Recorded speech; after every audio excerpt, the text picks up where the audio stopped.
As a self-advocacy organisation, Ace Anglia empowered people with a learning disability and/or autism to have a voice. Ace Anglia have continued to support and empower people during the pandemic. By working together with self-advocates, family carers, health and care professionals, support workers and providers. Ace Anglia have ensured people with learning disability and or autism continues to have their voices heard. Ace Anglia have always believed that co-production should be at the heart of everything they do. And during the pandemic, they continue to co-produce all their meetings, events and projects. Ace Anglia adapted quickly to the challenges of lockdown and transferred the self-advocacy groups online. These sessions give everybody a chance to talk about how they're feeling and how they're coping in such a different and changing world. These meetings are a chance for everybody to speak up and have a say about new creative ideas that they've got and to have an online presence. Mark, how are you?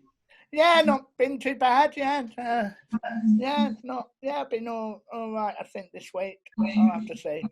Ace Anglia co-produced a weekly online meeting with Suffolk's primary learning disability liaison nurses for self-advocates to ask questions about health and well-being. Once a week on a Wednesday, we meet with the peer educators, and it gives everybody the chance to talk about any health concerns they might have, any worries they might have, any problems they might have contacting doctors or nurses.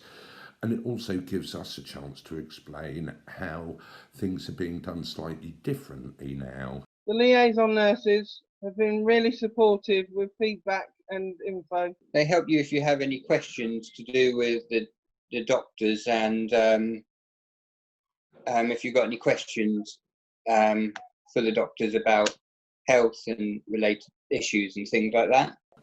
And being able to do that face to face using this kind of technology has been really, really important. It's kept all of us in touch, has really helped us do our jobs. The question I've got is I struggle with like breathing with like anything like masks and that on, so I tend to sort of wear a scarf which I've got because it's easier for me to breathe with that, and also with when I have glasses on, they steam up, so it's a bit of a nightmare.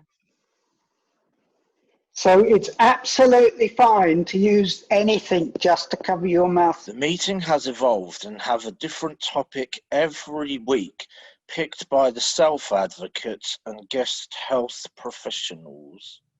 Before the pandemic, Ace Anglia had a county-wide conference called Suffolk People First. This big event happens 4 times a year and is co-produced with self-advocates and guest speakers from across health and social care, police and other organisations. During the pandemic, Ace Anglia decided to co-produce Suffolk People First online and invite guest speakers. My name's Kirsty and I'm one of the primary learning disability liaison nurses in Suffolk. So it's our job to support people with a learning disability to get the support and the help that they need from their GP surgery. So I'm going to talk to you today about your annual health check. Hi, I'm Jerry Newman. I'm also a primary learning disabilities liaison nurse, and I work in the Ipswich and coastal part of Suffolk. Thank you for having me today. What I'd like to do is to have a quick chat with you all about flu and flu vaccines. I think that's really important. Thank you. So I also work for One Life Suffolk, but I work as part of our weight management team. My name's Laura and we cover the whole of Suffolk as well. This project is called Work Ready, and it was a collaboration between Norfolk and Suffolk NHS Foundation Trust, which is the mental health service that covers Suffolk, Ace Anglia, my organisation Thinklusive, and some other experts by experience. Suffolk People First also gives self-advocates a platform to ask questions and share experiences.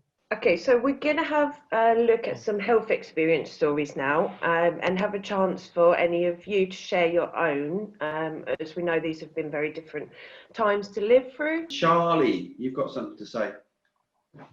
I had a blood test. Was it all right in there? Yeah, it was all right in there. Yeah, and what's good about getting a blood test? Keep me healthy. Yeah, and they can find out lots of stuff, can't they? So it's not the nicest of things, but it's a good thing to do, and well done.